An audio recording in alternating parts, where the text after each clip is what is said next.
أعوذ بالله من الشيطان الرجيم. بسم الله الرحمن الرحيم. الحمد لله رب العالمين، والصلاة والسلام على أشرف الأنبياء والمرسلين نبينا محمد وعلى آله وصحبه عليه أفضل الصلاة وأتم التسليم وسلم تسليما كثيرا. ثم أما بعد، رب اشرح لي صدري ويسر لي أمري واحلل عقدة من لساني يفقه قولي. Ang lahat ng pupupuri, pagdadakila, pagsamba ay nauuko lamang kay Allah subhanahu wa ta'ala, at ang pagpapala at kapayapaan nawa pa sa ating propeta, si Propeta Muhammad sallallahu alaihi wasallam.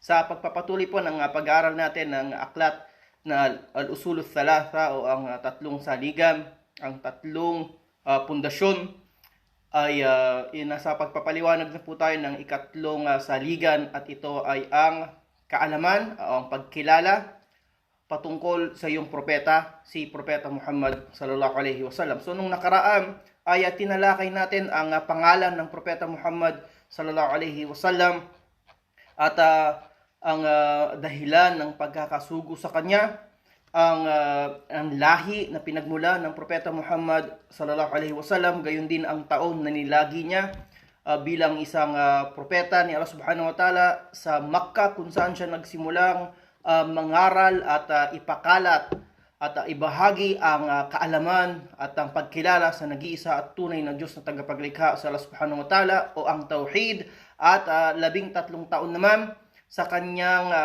pagtatatag ng estado at imperyo ng Islamikong pananampalataya sa Madina. At inilatag natin ang mga katibayan kung kailan siya ay unang pinagutusan ni Allah subhanahu wa ta'ala na magsimulang mangaral at simulang magbigay ng babala sa sangkatauhan tungo sa panganib at kasamaan na hatid o dulot ng shirk o ang pagtatambal kay Allah subhanahu wa ta'ala, at ang panawagan niya sa sangkatauhan na kumilala at sambahin lamang ang nag-iisa at tunay na Diyos na tagapaglikha na si Allah subhanahu wa ta'ala. At sinabi natin na ang unang kapahayagan o ang unang talata na inihayag sa kanya ay ang talata na Iqra bismi rabbikal ladzi khalaq, khalaqal insana min 'alaq, Iqra wa rabbukal akram alladzi 'allama bil qalam, 'allamal insana ma lam ya'lam. So ito ang mga unang talata na inihayag kay Propeta Muhammad sallallahu alaihi wasallam, at ito ay nangyari sa kanyang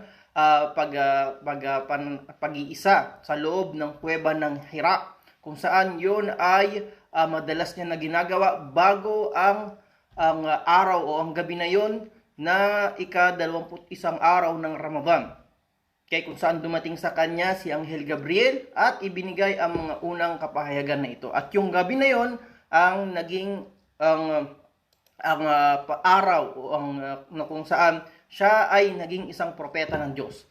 At yun ay nasundan ng talata na sinabi ng subhanahu wa ta'ala sa Quran, Ya ayyuhal muddathir, qum fa'anzir, wa rabbaka fakabbir, wa thiyabaka fatahhir, wa rujsa fahjur. Sinabi ng mga ulama, ito naman ang unang talata kung saan siya ay binigyan ni Allah subhanahu wa ta'ala ng kautusan na mangaral tungo sa tauhid at magbigay babala sa panganib at kasamaan na dulot ng shirk. Ang kahulugan ng mga talata na ito, sinabi ni Allah, o ikaw na nakabalot ng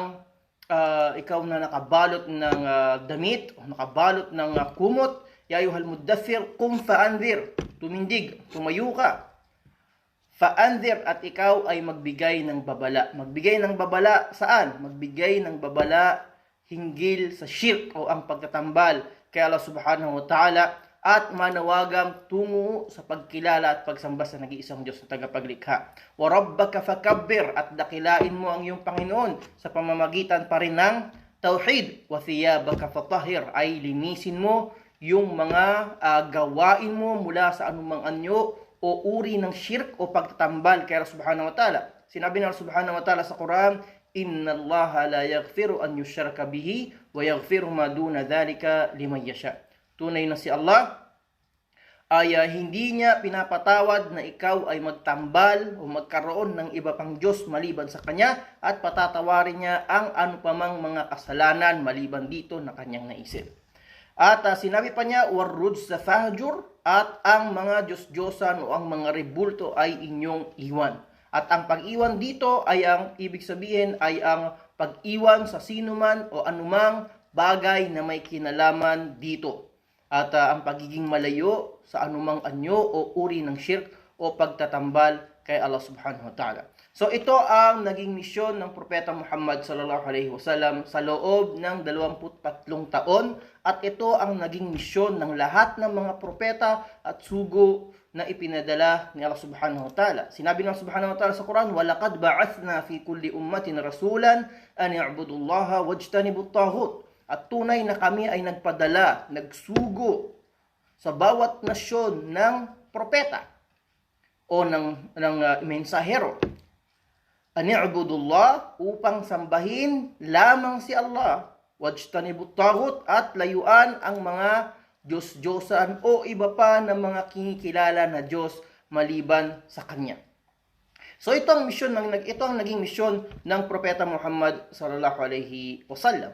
At ang sinabi ni Allah subhanahu wa ta'ala sa Quran na ang bagay na ito, ang shirk, ang siyang dahilan kung bakit si Allah subhanahu wa ta'ala ay nagpadala ng kanyang mga sugo na upang balaan ang mga tao sa panganib at kasamaan na dulot nito, at tawagin ang tao sa pagsamba sa natatangi at tunay na Diyos na tagapaglikha. Warrud sa fahjur, samantalang ang hijra naman, kung ating tatalakayin, dahil ito ay nabanggit din sa talata na yon, ito ay ang pag-iwan sa anumang na mga gawain na masama tungo sa mabuting gawain. Sa mas teknikal na kahulugan nito, ito ay ang pag-iwan sa isang lugar na kung saan ay mayroong pagtatambal kay Allah subhanahu wa ta'ala tungo sa isang lugar o papunta sa isang lugar ng tauhid, kung saan ay itinataguyod, ipinatupad ang Islam at ang pagsamba, pagkilala sa nag-iisang Diyos na tagapaglikha. So ito yung technical na kahulugan ng hijra. So ang hijra kasi, pagka naririnig natin, ang madalas na pumapasok sa isip natin ay ito ay ang paglikas. Ito ang literal na kahulugan ng hijra. Ang lumikas ka sa mula sa isang lugar tungo sa isang lugar. Pero ang technical o ang Islamikong pagpapaliwanag patungkol sa hijra, ito ay ang pag-iwan mo sa isang lugar kung saan ay nahihirapan kang ipatupad ng Islam. Isang lugar kung saan ikaw ay napipigilan sa dahilan ng pag-iral o pagkakalikha sa iyo, at yun ay ang pagsamba kay Allah subhanahu wa ta'ala.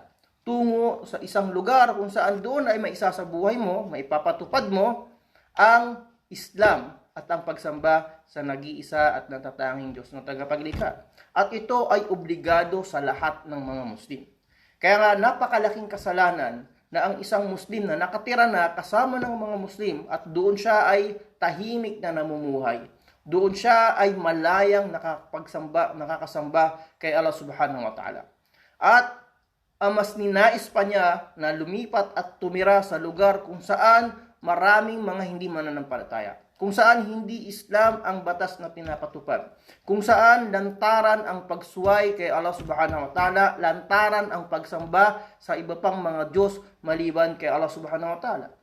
So ito ay obligado sa ating mga Muslim, at ang lumipat ka mula sa isang lugar na kung saan ikaw ay nakasasamba kay Allah subhanahu wa ta'ala sa isang lugar kung saan ay talamak ang pagsuway kay Allah subhanahu wa ta'ala, ito ay isang napakalaking kasalanan na umabot sa punto na sinabi ng mga ulama, kahit ang pagpunta sa mga lugar na to para bilang isang turista, ikaw ay mamamasyal lamang.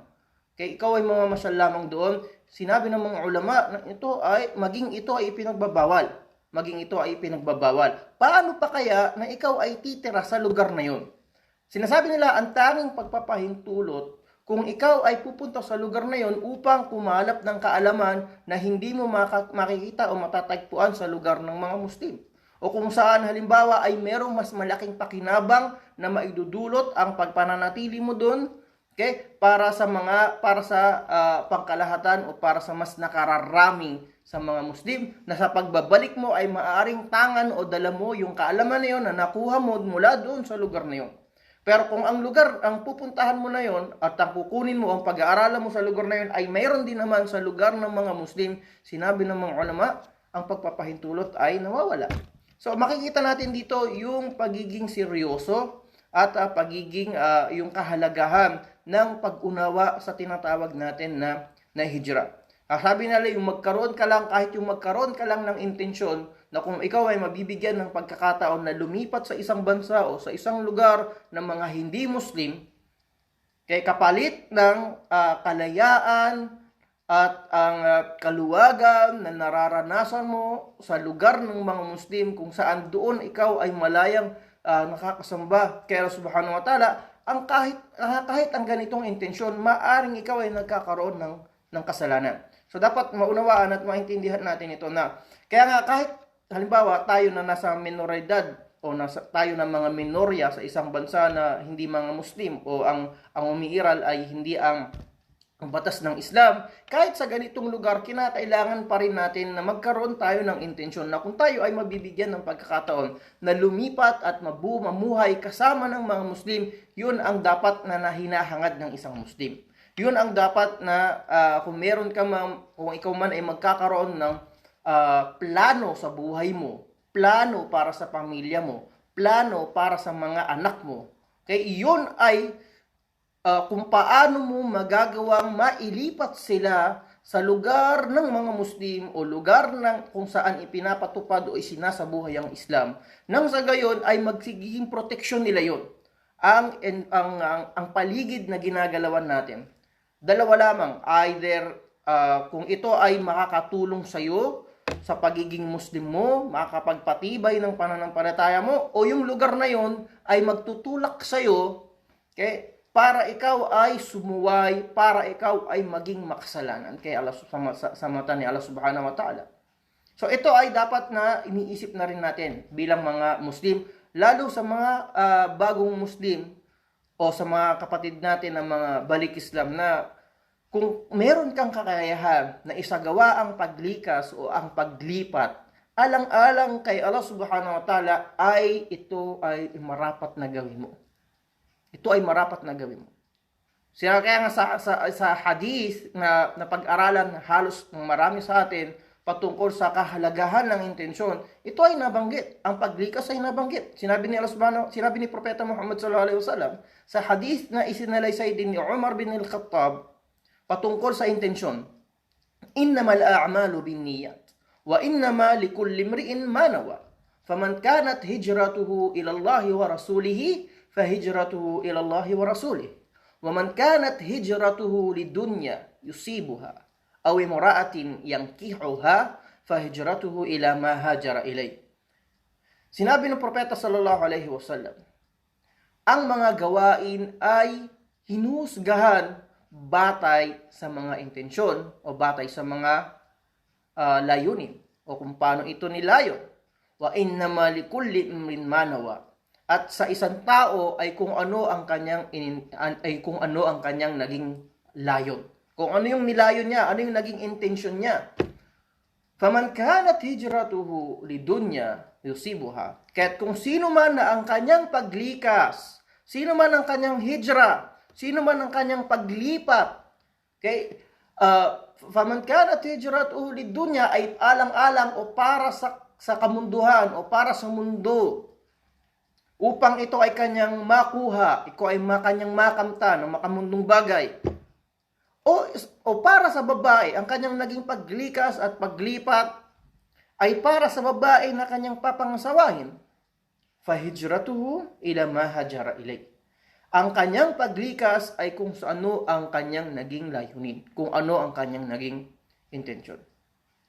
So dito ipinapaliwanag natin na ang hijra ay isang gawaing pagsamba. Ang paglikas alang-alang kay Allah subhanahu wa ta'ala ay isa sa mga napakalaking uri ng gawaing pagsamba na marami sa mga Muslim ngayon ang hindi ito lubos na nauunawaan at naiintindihan. Kung magkakaroon na mga Muslim ng ganitong intensyon o layunin at ganitong pananaw patungkol sa kahalagahan ng hijra, alang-alang kay Allah subhanahu wa ta'ala, na ang paglikas o ang paglipat mo mula sa isang lugar tungo sa isang lugar ay hindi para sa makamundong bagay, hindi para sa kung ano paman, sa kabuhayan. Kaya hindi natin sinasabi na ang paglikas mo ay hindi ka maaaring magkaroon ng intensyon na para sa kabuhayan. Hindi ito ang ibig natin sabihin. Pero ang ibig natin sabihin, kapag ka ikaw ay nag-intensyon na lumipat at ang intensyon mo ay para kay Allah subhanahu wa ta'ala. Okay? Ito ay mga secondary na mga intention o mga secondary na mga bagay na pwede mong layunin. Kasi pwede kang lumipat sa isang lugar na ang intensyon mo ay alang-alang kay Allah subhanahu wa ta'ala. At the same time, magkaroon ka ng intensyon na ikaw ay magkakaroon ng negosyo sa lugar na yun. O ikaw ay maghahanap ng trabaho sa lugar na yun. O hindi ba maaari na ang lugar na gusto mong puntahan o ang lugar na i-intensyonin mo kung saan ikaw ay lilipat o ikaw ay pupunta at susundan mo agad yon ng intensyon na pagka ako ay nakalipat doon, maghanap ako ng trabaho o magkakaroon ako ng kabuhayan? Maaari. Ito yung ibig natin sabihin. Pero kapag ka ang intensyon mo ay pagka sa intensyon mo ay hindi mo isinaalang-alang si Allah subhanahu wa ta'ala. Hindi mo, kahit halimbawa sa paghahanap natin ng trabaho, sabihin natin tayo ay mula sa isang minoryang bansa, ang mga Muslim doon ay minoridad. Pero ikaw ay naghahangad o nagnanais ng mga ibang bansa, mga ibang bayan para magtrabaho. Diba? Ang dapat na maging unang-unang option o isaalang-alang mo o yung bagay na iisipin mo unang-una ay kung sa lugar na pupuntahan mo, ikaw ba ay magiging mas mabuting Muslim? Ikaw ba ay magagawa mo bang mas magiging malapit kay Allah subhanahu wa ta'ala? O kung ang lugar na pupuntahan mo, ang intention mo ay para mabuhay tulad kung sa paanong sistema ng pamumuhay meron ng mga tao doon. Diba? Kasi ito yung sinasabi natin na sa bagay pa lang na yun, sa intention mo pa lang o sa layunin mo pa lang na yun, yun na ay maaaring makapagdikta na kung ang paglikas mo na yun o ang paglipat mo ba na yun ay alang-alang kay Allah subhanahu wa ta'ala o alang-alang sa makamudong bagay. O alang-alang sa sarili mo. O alang-alang sa sarili mong pagnanasa. So, ito ay dapat na ikonsidera natin. Ito ay dapat na ikonsidera natin. Ngayon, para sa mga halimbawa naman, ay naiwan natin mga pamilya o kamag-anak sa isang minorya na bansa. Diba? Doon natin sinasabi, nakikita natin ngayon yung kahalagahan. Gusto natin silang madawan, gusto natin mapalapit sa Islam, pero pinapanatili natin halimbawa sila sa isang lugar kung saan ang mga kapitbahay walang ibang ginawa araw at gabi kundi magchismisan. Ang mga ibang kapitbahay walang ibang ginawa. Paglabas mo lang ng konti, may nagiinuman na sa kanto. Paglabas mo ng konti, mayroon ng mga nagsasayawan dyan at nagkakantahan at kung ano-ano pang mga immoralidad na gawain. So hindi mo ba dapat sa ganitong sitwasyon ng pamilya mo na iniwan mo, hindi ba dapat na layunin mo, magkaroon ka ng intensyon o lang plano para sa kanila na inshallah mula sa lugar na ito ng masyadong kalat at lantaran ng paggawa ng immoralidad, inshallah mailipat ko rin ang pamilya ko sa lugar kung saan sila ay mabubuhay ng maayos, kung saan sila ay magiging kung saan sa lugar na yon ay ang makakatulong sa kanila para mapalapit sila sa Islam. Kung ngayon, ayun ay kung dinadawa mo pa lang sila. Dahil kung sila ay Muslim na, mas magiging malaki pa yung obligasyon mo o pagiging obligado na ilikas at ilipat mo sila. Lalo kung ikaw ay mayroong kakayanan. Dahil ang pagpapanatili mo sa kanila sa lugar na yun, sa kabila ng kakayanan mo na ilipat sila sa lugar ng mga Muslim o sa lugar kung saan mabubuhay sila kasama ng mga Muslim, yon ay obligasyon mo. Hindi lang ang pagpapadala ng pera sa kanila para sa pangtusto sa mga pangangailangan nila. Hindi, kasama sa dapat na maging plano mo, paano ka makakatulong sa kanila na ilipat sila sa isang lugar kung saan mapapalapit sila sa Islam. Na kung saan maisasabuhay nila ang Islam. Ito yung isa sa mga bagay na hindi natin nakukonsidera. Yung hijrah sa panahon natin ngayon ay hindi na napagtutuunan ng pansin ng maraming mga Muslim sa panahon natin ngayon. Na kung tutuusin, o kung titingnan natin kay yung epekto o yung magiging magandang maidudulot nito sa ating mga pamilya, dahil ang pinag-usapan natin dito ay gabay para sa kanila. Gabay para sa mga pamilya na naiwan mo doon sa Pilipinas. O sa, di ba? So, at alhamdulillah, meron tayong nakikita mga kapatid nating Muslim sa kabila ng pagiging minorya natin ay ginagawa nila yung kanilang makakaya para lang maisakatuparan o maisagawa ang dakilang gawain na ito ng paglikas o dakilang gawain ng hijrah. Alhamdulillah, makakakita at makakarinig tayo ng mga Muslim na nagsusumikap na magtatag o magkaroon ng isang pamayanan ng mga Muslim sa abot ng kanilang kakayanan. At sa bagay na yun, sila ay binibiyayaan, sila ay ginagantimpalaan ni Allah Subhanahu wa Ta'ala. Lalo't kung ang intensyon nila sa pagtatatag na yun ay ang katulad na intensyon na at layunin na ipinapaliwanag natin dito sa kahalagahan ng hijra o sa kahalagahan ng paglikas alang-alang kay Allah Subhanahu wa Ta'ala. Yan. Kaya nga nakakalungkot isipin na habang ikaw ay nagsusumikap dito para pag-aralan ng Islam, nakakalimutan mo na ikaw ay meron ding obligasyon sa pamilya mo, sa mga anak mo na nandoon. Na dapat ay gawin mo rin yung makakayanan mo. Okay, magkaroon ka rin ng plano para sa kanila at hindi sapat na ikaw ay nagpapadala lamang sa kanila. Minsan hindi rin nagiging sapat na nagdadawa ka sa kanila, nagpapaliwanag ka sa kanila. Sa naging karanasan namin sa larangan ng dawa, marami sa mga hindi madaling magdawa sa pamilya. Hindi madaling magdawa sa mga kamag-anakan mo. Minsan, ang totoo, parang mas nagiging daan pa yung ibang mga kapatid natin o yung sabihin natin mga na ikaw ay makagawa ng paraan para sila ay mapalapit sa mga Muslim na nandoon. Kasi ikaw, ang magagawa mo lang habang ikaw ay nagtatrabaho, tumawag sa kanila, magpaliwanag sa kanila, mag-share siguro. Pero kapag sila ay kasama ng mga Muslim, naninirahan kasama ng mga Muslim, marami silang matututunan sa Islam na hindi kayang ipaliwanag ng salita lang. Ito yung sinasabi natin dito. Ito yung kahalagahan ng environment, kahalagahan ng pamayanan o ng lipunan ng mga Muslim. Na ang da'wa, sabi nga, ang pinakamaganda at pinakamainam o pinaka-epektibong paraan ng pagdadawa ay sa pamamagitan ng kilos at gawa. Mas epektibo ito kaysa sa paliwanag at mga salita mo. Diba? So, ito yung sinasabi natin. Alhamdulillah ako sa sarili kong karanasan. Meron akong isang tiyahin na siguro mahigit 10 taon na namin dinadawan. Hindi namin madawahan. Alam na niya mas marunong pa siya sa ilang mga Muslim Subhanallah. Pero hindi siya nag-Muslim hanggang nung siya ay napunta ng Riyadh at nadala ko, alhamdulillah, magawa kong ipakita siya sa Madina. Subhanallah, iba din yung nagiging mayroon din kakaibang spiritual na dulot yung Madina environment. Subhanallah, dinala ko siya at doon mismo siya sa araw na yon at gabi na yon. Araw lang ang binilang para siya ay makabisita doon sa Madina at doon mismo sa Masjidun Nabawi sa Madina siya nag-Muslim. Subhanallah, ang punto na ang gusto kong ipaliwanag dito, malaki ang maidudulot at epekto na ang pamilya o ang tao ay manirahan kasama ng mga Muslim.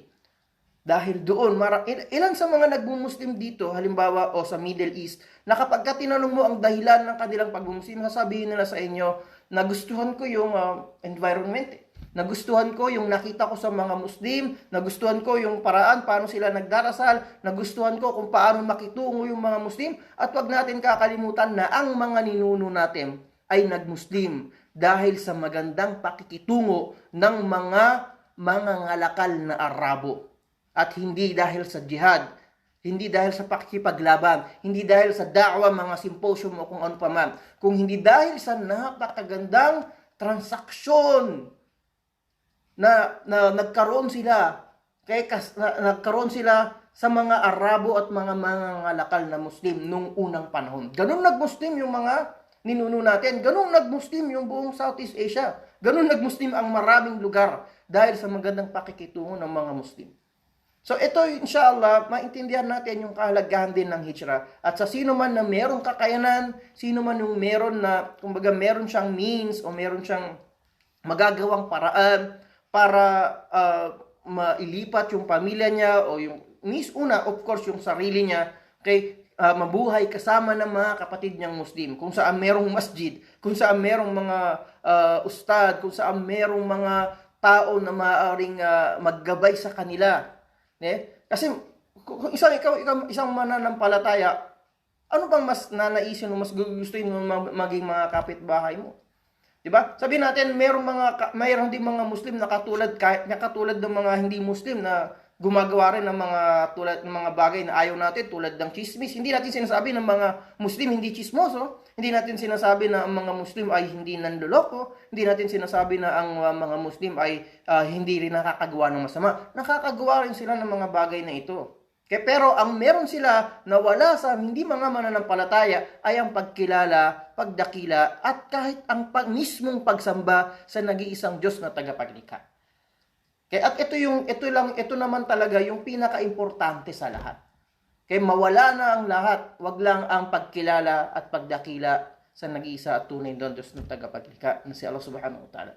So ito yung patungkol sa hijrah. So sa pagpapatuloy ng pag-aaral natin ng aklat, inshallah, at ilang mga pahina na lang ang nalalabi dito, patungkol sa tamang pagkilala pa rin sa ating propeta na si Propeta Muhammad sallallahu alaihi wasallam. Ang Propeta Muhammad sallallahu alaihi wasallam, ang dala niya na mensahe, ang dala niya na pananampalataya ay ang pananampalatayang Islam. At walang kabutihan, sinabi ng Sheikh, la khaira illa dalla al-ummata alayhi wa la sharra illa haddaraha minhu. Wal khairu alladhi dallaha alayhi at-tauhid wa jami'u ma yuhibbuhu Allah wa yarda. Isinabi ng Sheikh na ito ang kanyang reliyon. Ito ang pananampalataya na dala ng Propeta Muhammad sallallahu alaihi wasallam na walang kabutihan liban na ginabayan niya ang kanyang umma, ni ginabayan niya ang kanyang nasyon tungo rito, at walang kasamaan liban na sila ay kanyang binalaan. At ang kabutihan na kung saan ay ginabayan niya ang kanyang umma ay ang tauhid o ang paniniwala, pagsamba sa nag-iisang Diyos na sila subhanahu wa ta'ala, wa jami'u ma yuhibbuhu Allah wa yarda. At ang lahat ng bagay na ito ay kinagigiliwan at mahal at kaibig-ibig kay Allah subhanahu wa ta'ala, mga bagay na kanyang mga bagay na kinalulugdan ni Allah subhanahu wa ta'ala. وَالشَّرُّ الَّذِي حَذَّرَهَا مِنْهُ, at ang kasamaan na kung saan ay binalaan niya ang lahat ng tao mula rito, asyirku wa jami'u ma yakrahuhu Allahu wa ya'ba, ay ang pagtatambal at pagkakaroon ng ibang Diyos maliban kay Allah, at ang lahat ng mga gawain na kinamumuhian at tinatanggihan at kinagagalitan ni Allah subhanahu wa ta'ala. Ba'athahu Allahu ila an-nasi kafatan waftarada ta'atahu ala jami'i thaqalain. At si Allah subhanahu wa ta'ala ay isinugo at ipinadala siya sa lahat ng sangkatauhan, at ipinapatupad sa kanila ang pagsunod at pagpapasakop sa kanya, at ang tuluyang papasakop ng buo sa dalawang nilikha ni Allah, ang tao, ang sangkatauhan, at ang mga engkanto o ang mga jinn. At wad-dalil qawluhu ta'ala, at ang katibayan tungkol dito, sinabi niya subhanahu wa ta'ala, qul ya ayuhan nas inni rasulullahi ilaykum jami'an. Sa suratul A'raf ayah number 158, sinabi niya subhanahu wa ta'ala, sabihin mo o sangkatauhan, tunay na ako ay sugo ni Allah sa inyong lahat. Sa isa pa, wa akmalallahu bihiddin, at si Allah subhanahu wa ta'ala ay ginawa niyang kumpleto at ganap ang pananampalataya at paniniwalang ito. Wad-dalil qawluhu ta'ala, at ang katibayan ay sinabi ni Allah, al-yawma akmaltu lakum dinakum wa atmamtu alaykum ni'mati wa raditu lakumul Islam madina. Sinabi ni Allah subhanahu wa ta'ala sa Quran, sa suratul Ma'idah ayah number 3, sa araw na ito ay ginawa kong kumpleto ang inyong relihiyon, at ginawang ganap ang aking mga pagpapala sa inyo, at pinili ang Islam bilang inyong relihiyon. So ito, ang Islam ay binanggit sa pangalan mismo nito na ang relihiyon na pinili ni Allah subhanahu wa ta'ala para sa sangkatauhan.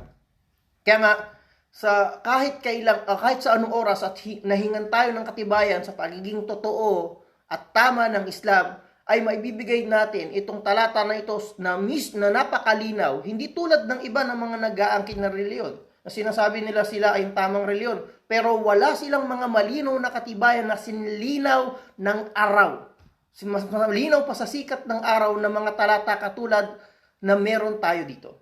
Wala silang maipapakita ng mga sitas sa mga reliyon, sa mga aklat, sa banal na aklat na pinaniniwalaan nila, na sinasabing eksakto, na direkta na katulad ng mga salita na ito na sinasabi na ang reliyon nila ay ang reliyon na pinili ng Diyos. Wala. Pero dito, napakalinaw, sinabi ni Allah, Waraditu lakumul Islam dina, at pinili ko at kinalugdan ko ang Islam bilang inyong relihiyon. Subhanallah. Malinaw pa sa sikat ng araw na talata at mga pananalita sa pagiging totoo at tamang relihiyon ng Islam. Kaya mananatili itong subhanallah, ito hamon palagian. Kasi araw-araw may nagtatatag ng bagong reliyon at syempre kailangan nilang iparehistro yan. Diba? Anong pangalan na naman kaya ng reliyon ang iimbentohin nila? Kaya sinasabi ni Allah subhanahu wa ta'ala, ito ay mga pangalan. In huwa illa asma'un sammaytumuha antum wa aba'ukum. Ito ay mga pangalan na inimbento lang ninyo at ginawa ninyong mga katawagan at kahit pa ng mga ninuno ninyo. Kaya ma'anzalallahu biha min sultan, na walang ibinaba na katibayan si Allah patungkol sa mga inaangkin ninyo na ito. Pero subhanallah, sa ating Islam, mayroon tayong mga napakalinaw at mga direktang pananalita mula sa mga talata na ito na magpapatunay ng pagiging tama ng ating paniniwala, na magpapatunay ng pagiging tama ng ating reliyon. Nasaan sa mga aklat nila yung pangalan na binanggit yung pangalan ng mga reliyon nila, at sa mga talata na yung sinabi mismo na yung reliyon nila ay ang reliyon ng Diyos? Wala po. Sasabihin ko sa inyo, at ito ay mananatiling hamon, wala po. Okay? Kung meron man siguro, magpaparehistro sila ngayon, magpaparehistro sila sa bukas, nasaan sila? 100,000 taon nang nagdaan. Ngayon lang sila usbong sa pangalan, at sasabihin nila na sila ay tama dahil pangalan nila ay ganito, pangalan ng reliyon nila ay ganito. Subhanallah. Malinaw na uri ng pandoloko. Subhanallah. Kung di pa sila magparehistro sa SIC, wala naman silang reliyon na tatawagin. Subhanallah. Pero sa atin, Masya Allah, magpasalamat tayo at purihin natin si Allah subhanahu wa ta'ala sa mga malinaw na mga katibayan na ito na pinangahawakan natin nating mga Muslim. Sinabi pa ni Allah subhanahu wa ta'ala ng Propeta sallallahu alaihi wasallam, pagpapatunay na siya isang tao tulad natin, na darating sa kanya ang kamatayan dahil walang sinuman o walang anuman na may buhay na hindi makakaranas o makakatikim ng kamatayan. Pagpapakita sa ating lahat na isa lang talaga ang tunay na Diyos na buhay. Buhay magpakailanman, buhay magpasawalang hanggan. Siya ang tanging buhay na hindi makakaranas ng kamatayan. Okay? Samantala, ang lahat ng bagay, kahit maging ang mga anghel, ay makakaranas at makakatikim ng kamatayan. Sinabi ng subhanahu wa ta'ala sa Quran, kullu nafsin dha'iqatul maut. At lahat ng may buhay ay makatitikim ng kamatayan. At ang Propeta sallallahu alaihi wasallam ay hindi ligtas mula dito. Pagpapakita pa rin sa ating mga Muslim na ang Propeta sallallahu alaihi wasallam ay tao na katulad natin, ngunit siya ang pinakamainam, pinakadakila at pinakamataas sa lahat ng uri ng tao na nilikha ni Allah subhanahu wa ta'ala. Sinabi ng subhanahu wa ta'ala sa Quran, innaka mayyitun wa innahum mayyitun thumma innakum yawmal qiyamati 'inda rabbikum takhtasimun. Sinabi ni Allah, tunay na ikaw ay mamamatay, O Muhammad, tulad na sila ay mamamatay din. Thumma innakum yawmal qiyamati 'inda rabbikum tub'athun. At sa araw ng paghukom, lahat kayo ay muling bubuhayin at doon ay magtatalo-talo. Wan nasu idza matu yub'athun. At lahat ng tao kapag sila ay namatay, sila ay muling bubuhayin. Wad dalil qawluhu ta'ala, at ang katibayan ay sinabi ni Allah, minha khalaqnakum wa fiha nu'idukum wa minha nukhrijukum taratan ukhra. Sinabi ni Allah, mula dito ay nilikha namin kayo, ibig sabihin mula sa lupa. Wa fiha nu'idukum, at mula din dito ay bubuhayin namin kayo muli. Ibig sabihin, nilikha namin kayo mula sa lupa, babalik din kayo sa lupa, at mula dito ay bubuhayin namin kayo muli. Yan, nagmula sa lupa, babalik sa lupa, at mula sa lupa, bubuhayin namin kayo muli. Wa minha nukhrijukum taratan ukhra. Mula doon, mula sa lupa ay ilalabas namin kayo ng sa isa pang pagkakataon. Wa qawluhu ta'ala, wallahu ambatakum minal ardi nabata, thumma yu'idukum fiha wa yukhrijukum ikhraja. Sinabi ni Allah, at tunay na si Allah ay nagpalabas sa lupa ng mga halamanan. Okay? Tunay na si Allah ay inilabas kayo mula sa lupa. Thumma yu'idukum fiha, at kayo ay muling ibabalik doon. Wa yukhrijukum ikhraja, at muli din kayo ay pasisibulin o palalabasin mula roon. So inshallah hanggang dito pa lang ito yung tatalakay natin para sa araw na ito, at yung nalalabi inshallah ay matatapos natin inshallah sa susunod na session, ika-10 session ng aklat para sa pag-aaral ng aklat na Al-Usul Thalatha ni Sheikh Muhammad Ibn Abdul Wahhab.